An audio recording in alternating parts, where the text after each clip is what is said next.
사사기 8장 22절부터 28절까지의 말씀을 한 절씩 교독하겠습니다. 제가 먼저 22절을 읽겠습니다. 그때에 이스라엘 사람들이 기드온에게 이르되 당신이 우리를 미디안의 손에서 구원하셨으니 당신과 당신의 아들과 당신의 손자가 우리를 다스리소서 하는지라.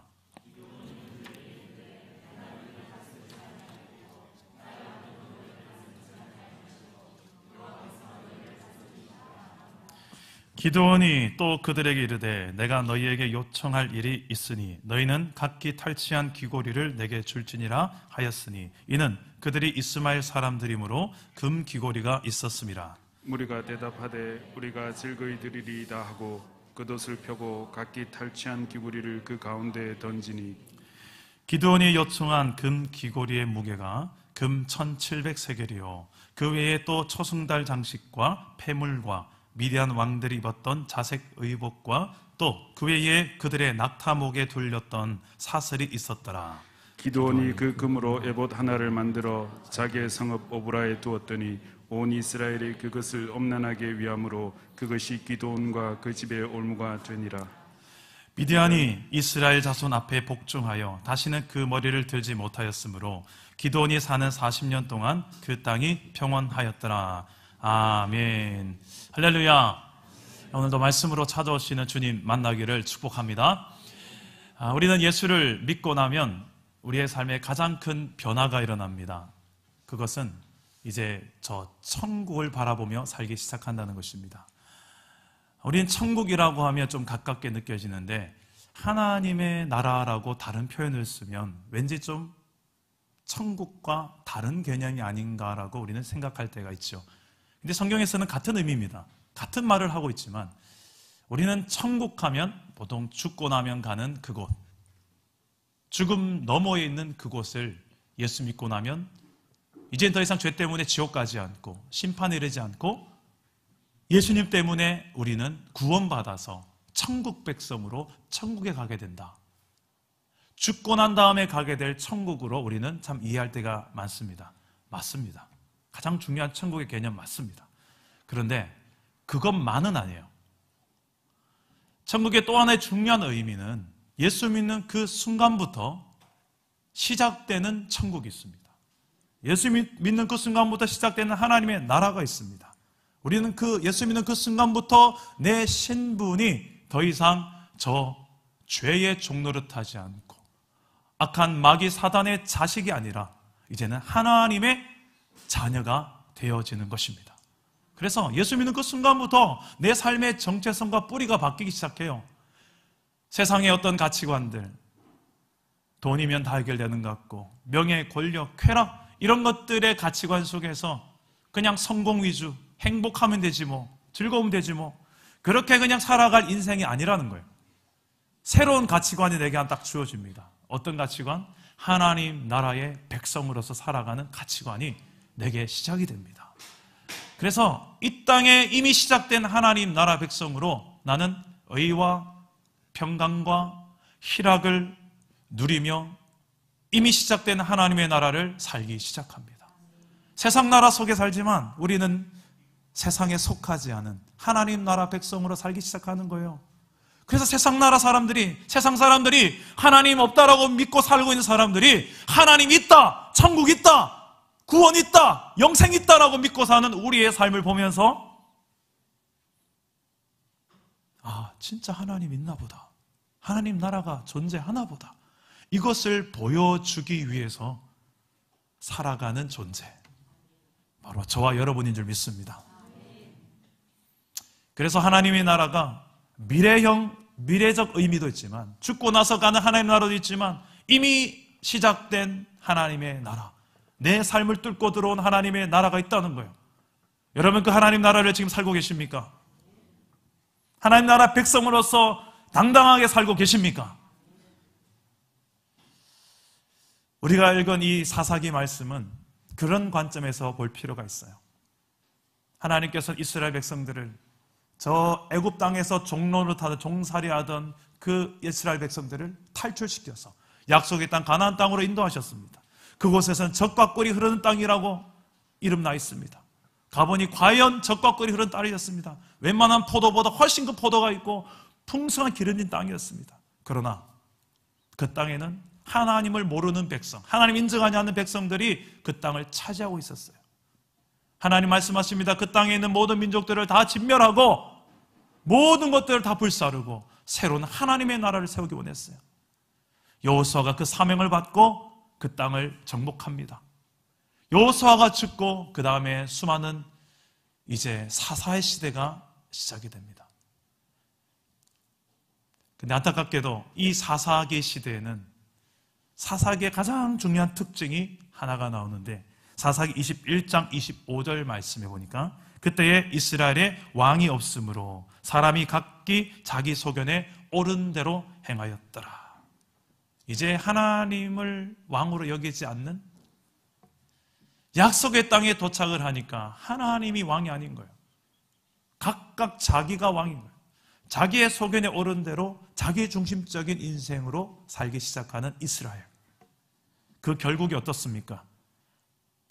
그들의 삶에 하나님을 선택하지 않으니까 우상을 선택하기 시작하는 거예요. 하나님 아닌 다른 바알과 아세라에 가서 비는 거예요. 풍요를 달라고, 비를 내려달라고, 우리 자식 많이 낳게 해달라고 비는 거예요. 그게 이스라엘의 모습이었어요. 이것뿐이 아니에요. 빌고 난 다음에 그 여사제들과 음행을 행합니다. 영적으로, 육적으로, 총체적으로 타락한 시대가 바로 이스라엘의 사사기 시대예요. 그 시대가 하나님께서 눈뜨고 못 보니까 이제는 하나님께서 옆에 주변의 이웃 국가들을 강하게 해서 이스라엘을 칩니다. 이스라엘이 고통 가운데 신음하고 그제서야 하나님께 부르짖습니다. 살려달라고. 그때 하나님께서 사사라는 구원자를 보내주십니다. 그런데 이 구원자라고 말한 사사도 완벽한 존재는 아닙니다. 사사기에 나오는 모든 사사들이 보니 하나님께서 특별하게 불러서 쓰셔서 귀한 거지 다 평범한 사람들이었어요. 심지어는 연약한 사람들이었어요.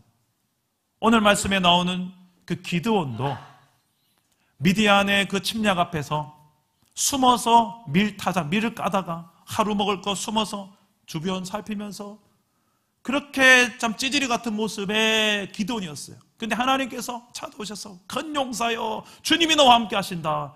이제 네가 나가서 저들을 쳐라라고 미디안을 칠 것을 또 명령하시지 않습니까? 하나님께서 기드온을 통해서 침략해오는 그 미디안 13만 5천 명을 300명만 데리고 그들을 이겨냅니다. 오늘 말씀은 그 이겨내고 난 다음에 대승을 이루고 난 다음에 이루어지는 말씀입니다. 사람은 보통 잘 나갈 때 아니면 정말 힘들 때 그 두 가지 상황에서 진짜가 드러납니다. 평소에는 잘 몰라요. 근데 정말 큰 성공을 경험했거나 정말 큰 힘든 시련을 경험할 그때 보면 그 사람 안에 있는 믿음이 다 보입니다. 아, 내 믿음의 수준이 요거였구나. 오늘 말씀은 어떻게 보면 이스라엘이 최고의 잘 나갈 때입니다. 생각해 보세요. 기드온 사사와 300명이 13만 5천 명을 이겼다니까요. 사기 충전했겠죠. 이 사기 충전에는 그때에 이스라엘이 어떤 모습을 보이느냐. 안타깝게도 이스라엘 안에 사사기 8장의 내용을 보면 이스라엘 안에 얼마나 나 중심적인 모습들이 있었는지가 고스란히 드러납니다. 이스라엘 안에 얼마나 각기 자기의 속에 오른 대로 살았는지가 다 드러납니다. 그리고 그 결국이 얼마나 안타까운 일로 매듭을 짓는지가 다 드러납니다. 오늘 말씀 속에서 우리 안에 있는 여전히 살아있는 예수를 믿지만 여전히 하나님 중심 아니라 나 중심인 모습이 남아있다면 뭐가 있는지 거울 삼아서 보고 나 중심이 아닌 하나님의 중심으로 서게 되는 복된 말씀이 되기를 주님 이름으로 축복합니다. 첫째로 나 중심적인 사람에게 어떤 이런 주어진 큰 승리가 주어질 때 나 중심적인 사람들은 그 승리를 가지고 어떤 결말로 이어지는가 가만히 보면요 이 안에 파트너십이 무너지게 됩니다. 우리 8장 1절 말씀을 다 같이 한번 봅시다. 8장 1절입니다. 다 같이 읽겠습니다. 시작. 에브라임 사람들이 기드온에게 이르되 내가 미디안과 싸우러 갈 때에 우리를 부르지 아니하였으니 우리를 이같이 대접함은 어찌 됨이냐 하고 그와 크게 다투는지라. 아멘. 대승리를 거둔 이 기드온에게 에브라임 지파 사람들이 찾아옵니다. 그냥 오는 게 아니라 따지러 찾아옵니다. 왜 따질까요? 왜 우리는 안 데려갔냐? 그 300용사 속에 왜 우리는 없냐는 거예요. 미디안과의 전쟁에서 본인들은 제외시켜놓고 전쟁에 참전한 그 기드온에게 따지러 온 거예요. 공동체에서 뭔가 이렇게 중요한 일이 잘 되면 그 뒤에 어떤 마음들이 좀 스물스물 올라옵니까? 내가 그만큼 봉사했으니까, 내가 그만큼 헌신했으니까 이렇게 잘 된 거야. 이제 다들 내 존재감을 좀 알겠지? 이런 마음이 올라옵니다. 혹여라도 그런 성공의 영광을 부득불 사정이 있어서 나는 그 사역에 동참 못했다든지, 내가 속해 있는 어떤 부서의 성공이 아니라 옆에 부서가 막 부흥하고 성장하는 거예요. 우리 부서는 늘 그 제자리예요. 뭐 이런 이 가운데서 내 안에 박수를 치는 게 아니라 이 불편한 마음이 드는 거예요. 아니 왜? 나는 왜 이 부서가 아니라 이 부서에 있는 거지? 우리 교회에서 왜 양육훈련이 하필이면 그날에 있는 거지? 난 참석 못하게? 등등. 교회의 어떤 행사나 모든 것에 있어서 뭔가 이렇게 좀 좋은 것이 있는데 나는 또 왜? 뭔가 내가 봤을 때는 이게 못마땅한 거예요. 이런 섭섭한 마음이 들 때가 교회 공동체 내에도 있다는 것입니다. 오늘 그런 마음이 드는 사람이 바로 이스라엘의 에브라임 지파 사람들입니다. 근데 재미있는 것은 이 기드온이 어느 지파인지 아십니까? 기드온은 므낫세 지파입니다. 므낫세와 에브라임은 한 혈통이죠. 그 아버지가 누굽니까? 요셉입니다. 요셉의 두 아들이 이제 두 지파를 이뤘는데 이스라엘 12지파 중에서는 가장 가까운 지파라고 할 수 있겠죠. 근데 그 가장 가까운 지파가 가장 섭섭하게 하는 거예요. 가만히 보면 우리를 섭섭하게 하는 존재가 누굽니까? 저 북한에 있는 김정은입니까? 나 김정은 때문에 내 마음 상해서 못 살겠다. 뭐 이런 분 있으세요? 뭐 트럼프 때문이나 뭐 이런 분 있으세요? 물론 그런 분도 계시겠지만 대부분은 없을 거예요. 대부분 어제 나랑 같이 만났던 그 인간, 나랑 같이 밥 먹었던 그 사람, 가까운 그 친구 믿었는데 가까웠던 그 사람이 늘 나를 섭섭하게 해요. 근데 그 섭섭함, 그 아쉬움들이 가만히 보면 그 안에 담겨있는 나 중심성이라는 것이 존재한다는 거예요. 어떻게 보면 지금 이스라엘을 대표해서 싸워준 기드온과 300용사 아닙니까? 물론 12지파가 다 동참하지 못했습니다. 므낫세 지파, 아셀, 스불론, 납달리 이쪽 사람들만 모여서 처음에는 3만여 명 모였지만 나중에 추려서 300명만 가지고 싸웠는데 박수를 쳐줘야 되잖아요. 와, 대단하다. 우리 민족을 이렇게 지켜주다니. 박수를 치진 못할 망정. 와, 우린 안 데려갔노. 와! 하면서 따지러 온 거라니까. 이렇게 따지는 마음이 우리에게는 있습니까? 없습니까? 왜 나는 빼놓고? 속상해가지고 목사님도 원망해보고 셀 리더도 원망해보고 그런 게 우리 안에 있더라니까. 근데 가만히 보면 이들을 그냥 제껴놓은 게 아니에요. 이 에브라임 지파에게 기드온은 특별한 임무를 줬습니다. 이미 바로 앞절에 보면 그들에게 도망치는 미디안 군대의 그 행로를 차단하고 요단강 건너편에서 너는 저들을 다 차단하라 라는 지원 요청을 할 때 제일 먼저 부른 지파가 바로 에브라임 지파였습니다. 그들은 그 적장들을 죽일 수 있는 영광을 가졌어요. 이미. 그 이야기를 그 뒤에 바로 기드온은 합니다. 너희들은 큰일을 했다. 어떻게 우리들이 오히려 작고 당신이 더 큰일을 한 것이다 라고 그들의 마음을 달래줍니다. 또 한 가지 사건이 나옵니다. 그것은 추격전을 펼치는 기드온과 300용사가 지금 너무나도 전쟁에 지치고 굶주려 있는 상황, 지나가다가 숫곳이라는 곳을 지나는데 거기에 사는 이스라엘 백성들에게 좀 너무 힘들다, 좀 떡 좀 달라. 우리 300용사에게 줄 떡 좀 달라라고 이야기하니까 그들이 거절을 합니다. 조금 더 가서 브누엘 지역이라는 곳에 갔더니 그곳에 사는 이스라엘 백성들도 떡 좀 달라고 하지만 거절을 합니다. 거절할 때 하는 그들의 표현을 보니까 미디안 왕들인 세나와 살문나를 어찌 너희같이 적은 군대가 잡을 수 있겠느냐, 조롱이 섞인 대답을 합니다. 어떻게 보면 지금 기드온과 300용사가 잘 되는 거, 승승장구하는 거, 나라와 민족을 위해서 이렇게 크게 용감하게 싸워내는 거, 가장 꼴보기 싫은 사람이 바로 어떻게 보면 이스라엘 백성일지도 모릅니다. 한국 속담에 사돈이 밭을 사면 뭐가 아파요? 배가 아프다. 이게 이스라엘도 마찬가지였던 것 같습니다. 교회 안에도 이런 경우가 종종 있습니다. 목회자가 보기에는 다 똑같아요. 교회 안에서 교회를 세워가는 다 똑같은 일들이에요. 주방에서 봉사하나, 또 저기 중보기도로 봉사하나, 교육기관에서 봉사하나, 셀리더로 봉사하나, 높낮이가 아니라 기능이 다를 뿐인데 다 똑같은데 나는 좀 더 저런 폼 나는 거 하고 싶은데, 저런 거 하고 싶고, 나는 왜 맡으면 꼭 이렇게 허드렛 일만 하는 것 같지? 이 모든 것들이 나 중심성으로 말미암는 것이에요. 하나님 눈으로 보면 존귀하지 않은 게 없다니까요. 이 나 중심적인 이 섭섭함과 아쉬움, 비교의식 때문에 무너지는 파트너십. 알고 보면 다 우리는 소중한 손과 발, 어느 것 하나도 소중하지 않은 것이 없는데 하나님의 생각은 다르다는 것입니다. 이것을 가장 단적으로 잘 보여주는 것 중 하나가 마태복음 25장에 나타난 예수님이 하셨던 달란트 비유입니다. 주인이 종에게 달란트를 3명에게 나눠주는데 한 명에게 1달란트, 한 명에게 2달란트, 한 명에게 5달란트를 나눠줍니다.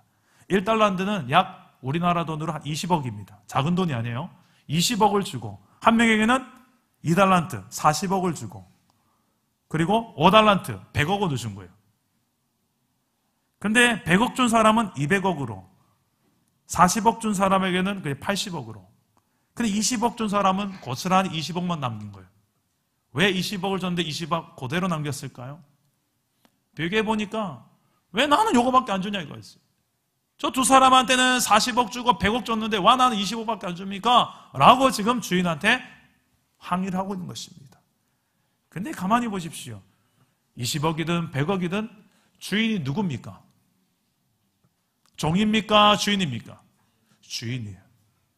주인의 주권에 도전하는 거죠. 왜 난 요거밖에 안 줍니까?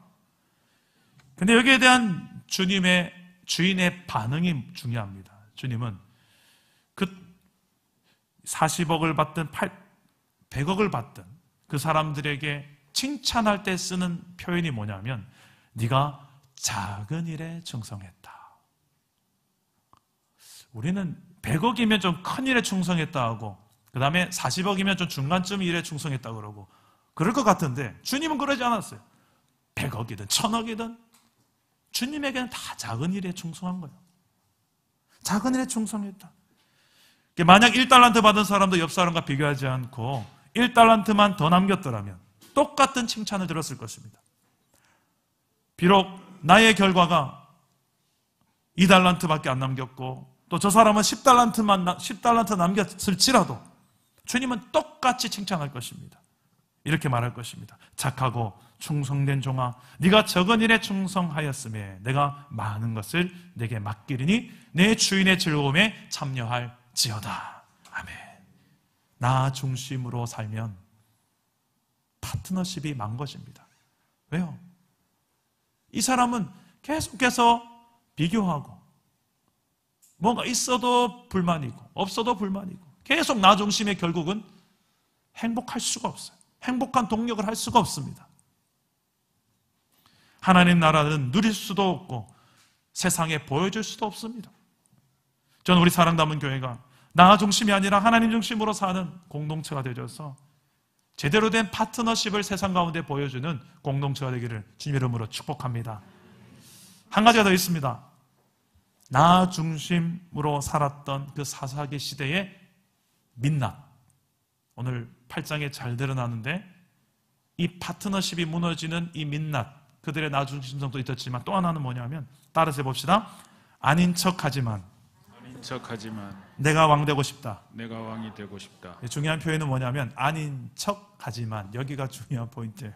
자, 우리가 오늘 읽은 본문 말씀인데 이스라엘 백성들은 기드온을 왕으로 모시려고 합니다. 여기에 대한 기드온의 반응이 어떨까요? 오케이, 할까요? 자, 22절과 23절 말씀 한 번만 더 읽어봅시다. 22절과 23절 시작. 그때 이스라엘 사람들이 기드온에게 이르되 당신이 우리를 미디안의 손에서 구원을 하셨으니 당신과 당신의 아들과 당신의 손자가 우리를 다스리소서 하는지라. 기드온이 그들에게 이르되 내가 너희를 다스리지 아니하겠고 나의 아들도 너희를 다스리지 아니할 것이요 여호와께서 너희를 다스리시리라 하시니라. 아멘. 자, 이스라엘의 왕이 되어달라는 요청 거절합니다. 그리고 진짜 너희들을 다스릴 왕은 따로 있다. 누구? 하나님이다. 하나님이 다스리고 통치할 왕이시다. 멋지죠? 전 이 부분에서 역시 기드온, 역시 300용사 데리고 13만 5천 명 이끈 그 멋진 기드온 이라고 생각했는데 그 뒤에 대목 가서 와장창 기드온에 대한 환상이 무너져 내립니다. 기드온이 그 다음에 무엇을 요구합니다. 이스라엘 백성들에게 왕권은 거절하는데 요구하는 게 뭘까요? 자, 우리 24절과 25절 한번 읽어봅시다. 시작. 기드온이 또 그들에게 이르되 내가 너희에게 요청할 일이 있으니 너희는 각기 탈취한 귀고리를 내게 줄지니라 하였으니 이는 그들이 이스마엘 사람들이므로 금 귀고리가 있었음이라. 우리가 대답하되 우리가 즐거이 드리리라 하고 겉옷을 펴고 각기 탈취한 귀고리를 그 가운데에 던지니. 자, 기드온은 백성들에게 금을 요구합니다. 전쟁에서 나가서 탈취한 그들의 적군의 금들이죠. 귀고리, 이런 모든 장신구들을 요구합니다. 근데 그 금의 양이 상당합니다. 어느 정도일까요? 26절 말씀에 보면요, 금이 1700세겔, 어마어마한 양의 금입니다. 1700세겔이면 약 20kg, 금으로 약 15억의 가치, 어마무시한 양이에요. 금이. 이 금뿐만 아니라 기드온이 또 취한 전리품이 뭐냐면 왕이 입었던 자색 의복, 그리고 장신구들, 왕이 사용했던 장신구들이에요. 가만히 보세요. 기드온은 지금 이스라엘의 왕이 되는 것은 거절합니다만 왕으로 살고 싶었던 거예요. 왕복, 왕이 갖출 수 있는 전리품들, 심지어는 그 금으로 가장 심각한 것은 무엇을 만드느냐? 금으로 에봇이라는 것을 만드는데요. 이 에봇이 무엇입니까? 이스라엘의 대제사장들, 제사장들이 입는 옷이에요. 이 조끼 같은 옷인데 이 옷에 달린 우림과 둠밈을 통해서 하나님의 뜻이 맞습니까? 아닙니까를 분별하는 제사장만이 입어야 되는 옷으로 규정되어 있던 하나님의 규칙이었어요. 근데 기드온은 그 에봇의 모양을 따라서 큰 금으로 된 에봇을 만듭니다. 그리고 자신이 거하는 성에 딱 그것을 비추어 둡니다. 이스라엘 백성들은 이 금으로 만든 에봇을 보면서 무슨 생각을 했을까요? 우리가 저 13만 5천 명의 미디안 군대와 300명이 싸워서 이길 수 있었던 이유가 처음에는 하나님이 크게 보였는데 점점 눈에 보이지 않는 하나님은 서서히 사라지고 눈에 번쩍번쩍 보이는 저 금 에봇이 보이기 시작한 거예요. 그리고 그 금 에봇이 누구에게 손에 있다? 기드온 손에 있다. 기드온은 그 금 에봇이 자신의 어떻게 보면 영향력, 리더십으로 본인이 충분히 의지할 만했을 것입니다. 하지만 기드온은 금 에봇을 의지해야 될 사람이 아니었습니다. 그는 하나님을 의지해야 될 사람이었습니다. 이스라엘 백성은 금 에봇이 아니라 하나님의 통치와 다스림을 받는, 하나님을 왕으로 여겨야 되는 그런 이스라엘 백성이었습니다. 그런데 이 금 에봇을 만들고 그것도 금으로 만들어서 훗날에 이것이 어떻게 될까요? 27절 말씀 한번 읽어봅시다. 27절 시작. 기드온이 그 금으로 에봇 하나를 만들어 자기의 성읍 오브라에 두었더니 온 이스라엘이 그것을 음란하게 위함으로 그것이 기드온과 그의 집의 올무가 되니라. 자, 성경은 금 에봇이 장차 기드온과 그 집에 올무가 됐다, 덫이 됐다, 넘어지게 되는 올가미가 됐다. 그 승리를 기념하기 위해서 만들었을 뿐인데, 장차 이 금 에봇 때문에 이스라엘은 무너집니다. 또 한 번 무너집니다. 33절에서 35절까지의 말씀, 뒤에 나오는 말씀인데요. 한번 자막을 한번 보시면서 읽어보시겠습니까? 33절 35절입니다. 시작. 기드온이 이미 죽음에 이스라엘 자손이 돌아서서 바알들을 따라가 음행하였으며 또 바알브릿을 자기들의 신으로 삼고 이스라엘 이스라엘 자손이 자손이 주위의 모든 원수들의 원수들의 손에서 손에서 자기들을 건져내신 여호와 자기들의 하나님을 기억하지 아니하며 또 여룻바알이라 하는 기드온이 이스라엘에 베푼 모든 은혜를 따라 그의 집을 후회하지도 아니하였더라. 아멘. 자, 우상이라는 것을 우리는 뭔가 형상을 만드는 것만 다 우상이라고 생각하지만, 가장 중요한 우상의 본질적인 의미는 하나님보다 내가 더 의지하는 것, 하나님보다 더 내가 사랑하는 것, 하나님보다 더 즐기는 것, 이거 다 우상이 될 수 있어요.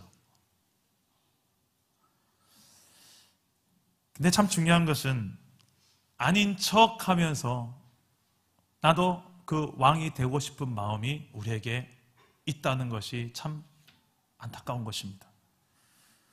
기드온의 모습을 보십시오. 기드온은 실제로는 왕이 되고 싶은 마음이 그 안에 있는 거예요. 왕으로 살고 싶었어요. 그런데 보니까 사실은 하나님이 자기를 부르셨고 이스라엘의 왕은 하나님인 것을 머리로는 아는 거예요. 하나님 왕인 줄 알면서도 내가 왕이고 싶은 마음, 하나님이 되고 싶은 마음, 이것은 에덴 동산에서부터 출발했습니다. 아담과 하와 속에서도 있었던 마음이에요. 사단은 기가 막히게 그것을 너무 잘 알았어요. 그래서 네가 저 선악과를 먹으면 하나님처럼 눈이 밝아져서 하나님처럼 될까봐 하나님이 못 먹게 한 거야. 이거 등신아, 먹어. 맛있을 거야. 하나님처럼? 나도? 이 가장 솔깃한 말이 그거 아니에요? 나도.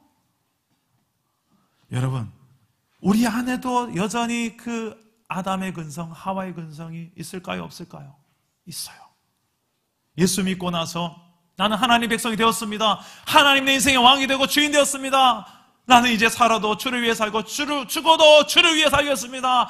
할렐루야 하면서 사는데 어느 날 내 앞에 돈이 얼씬거려. 돈을 보니 갑자기 하나님이 아니라 이 돈을 보기 시작하고, 어느 날 갑자기 인생을 나이를 좀 먹다 보니까 이제는 명예나 한 자리가 나에게 좀 필요한 것 같아. 이 정도 나이 되면 나도 장로 한번 해먹어야 되지 않겠나? 장로 교회에서 헌금 얼마 하면 장로 해주노? 이상한 한국교회 이상한 또 그런 안 좋은 악습이 생겨가지고 명예, 권력 이런 것들이 막 찾아오니까 정신 못 차리는 거야.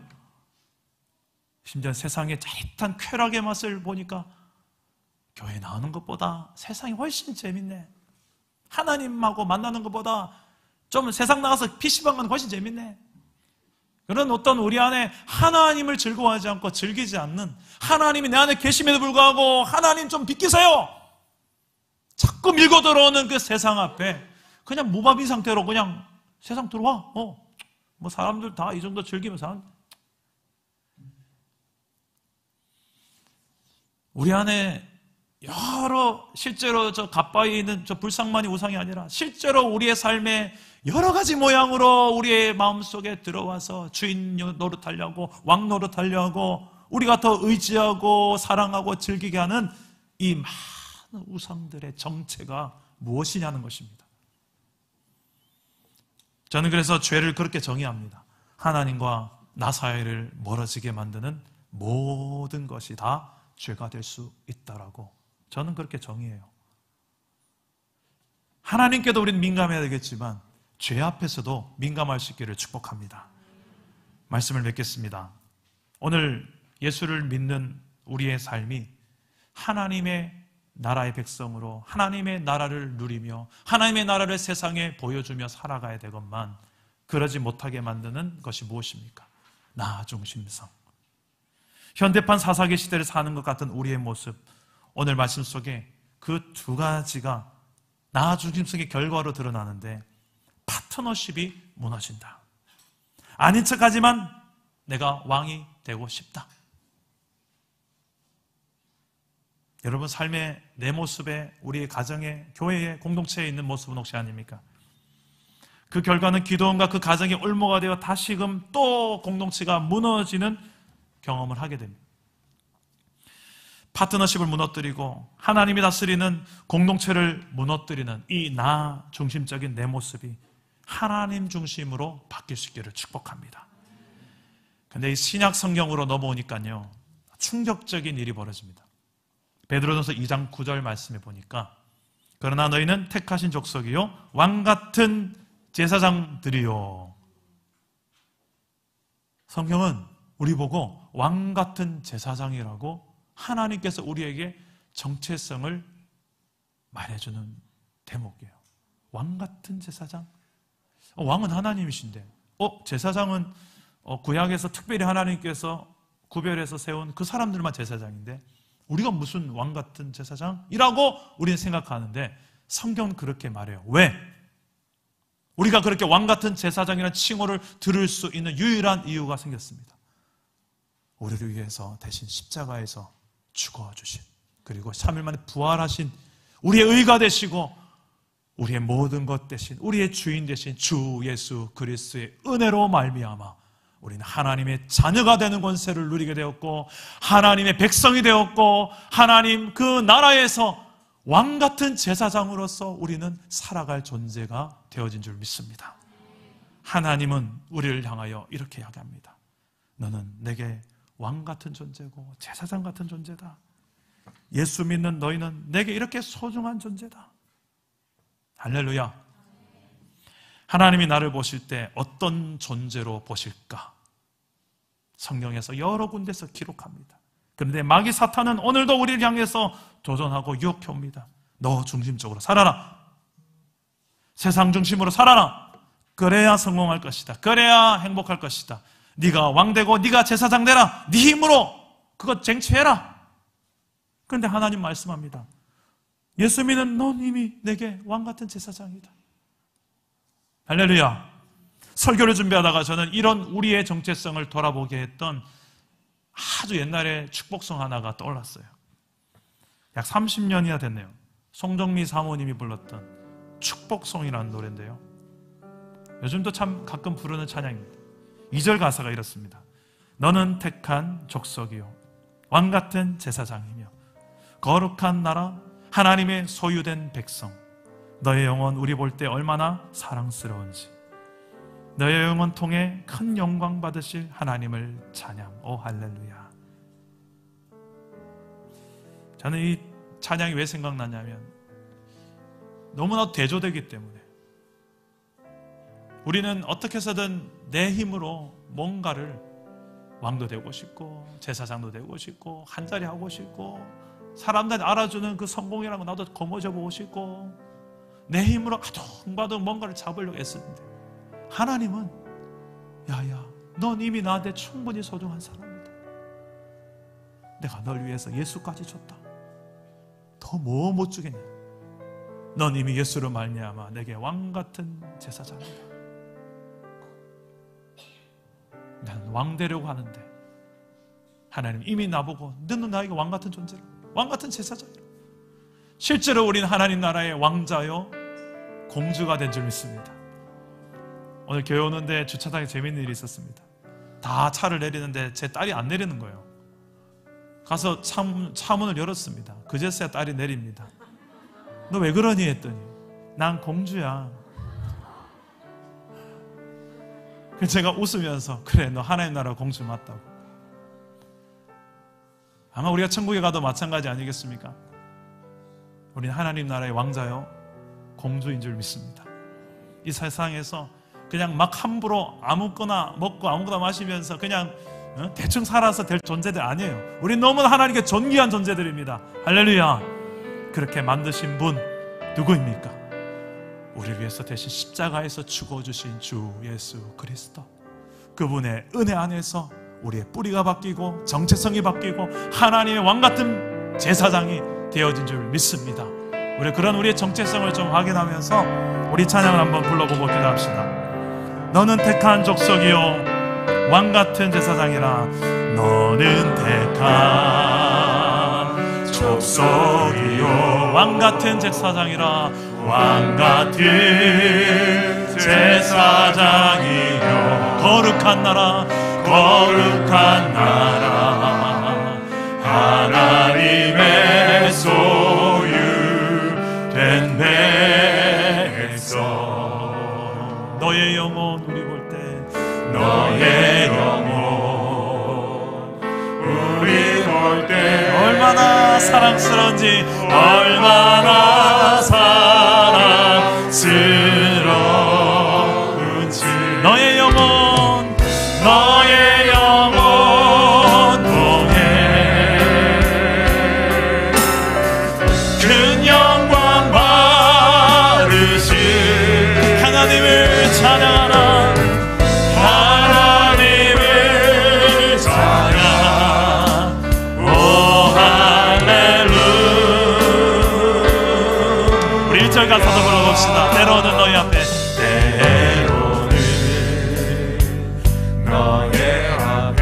어려움과 아픔이 있지만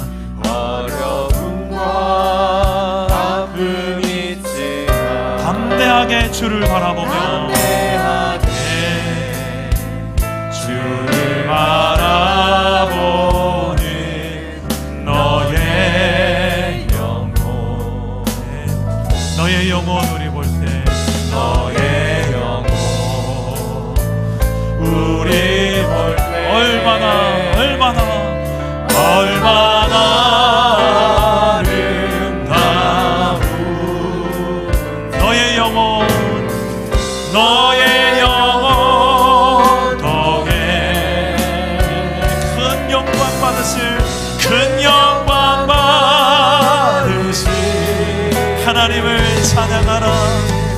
하나님을 찬양.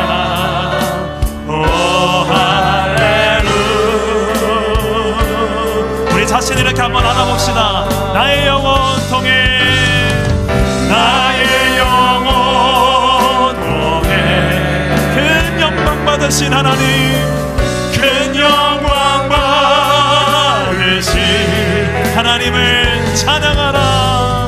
하나님을 찬양. 오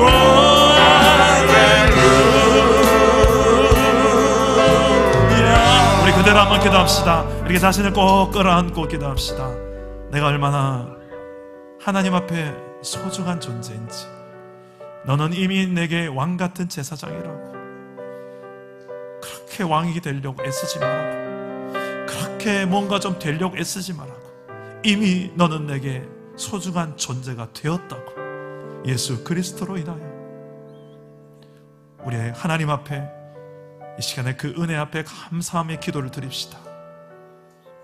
나의 어떤 행함이 아니라 하나님께서 내 안에 은혜로 믿음으로 우리를 의롭다 하시고 구원하시고 하나님 자녀 삼으시고 하나님 백성 된 은혜를 주셨습니다.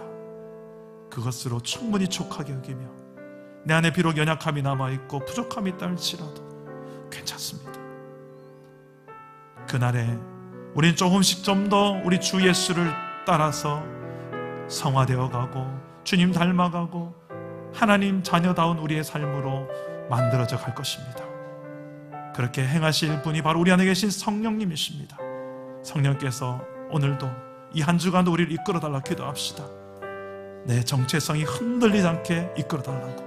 하나님 백성, 하나님 자녀로서 당당하게 세상 나라 속에 우리가 존재하지만 우리의 정체성은 저 위에 하늘에 속한 하나님의 백성의 정체성으로 살아갈 수 있게 해달라고. 우리 안에 성령께서 나를 이끌어달라고. 우리 안에 특별히 연약한 부분을 놓고 그때에 그 부분을 놓고 하나님 아버지께서 특별히 붙잡아달라고 우리 한번 기도하면서 주님께 의탁하며 기도하며 나가겠습니다. 기도합니다. 오 하나님 아버지요, 우리를 사랑하시는 주님, 우리를 이끄시는 주님, 주님을 바라보며 나아갑니다.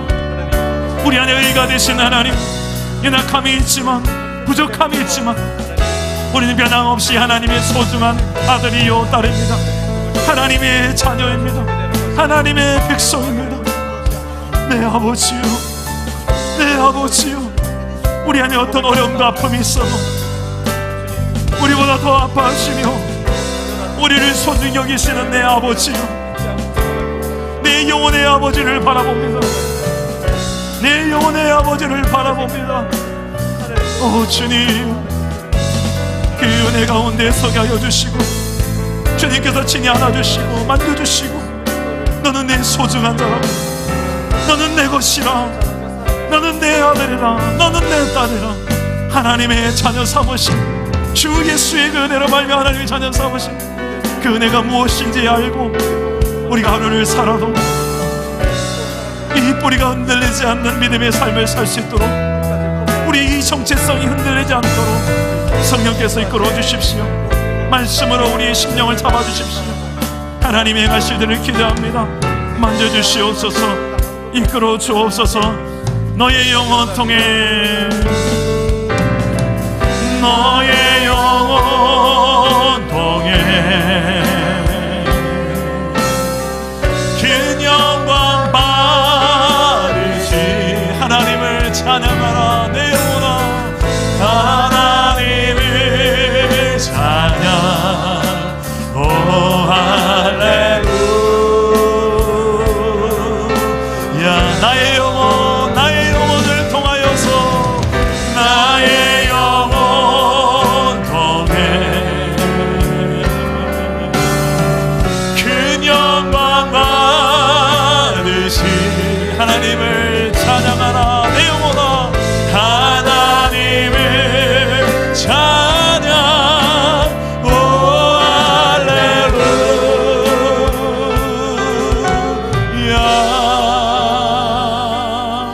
살아계신 하나님, 우리를 이렇게 소중하게 여겨주신 하나님 앞에 감사함을 드립니다. 나의 어떠함이 아니라 내 안에 계신 주 예수 그리스도로 인하여서 우리가 이제 하나님의 백성되고 자녀되게 하신 그 은혜에 감사함을 드립니다. 자식이 조금 부족하다고 해서 내다버리는 부모가 없듯이 우리의 부족함과 연약함이 있다 할지라도 우리를 버리지 아니하실 내 영혼의 아버지, 내가 하나님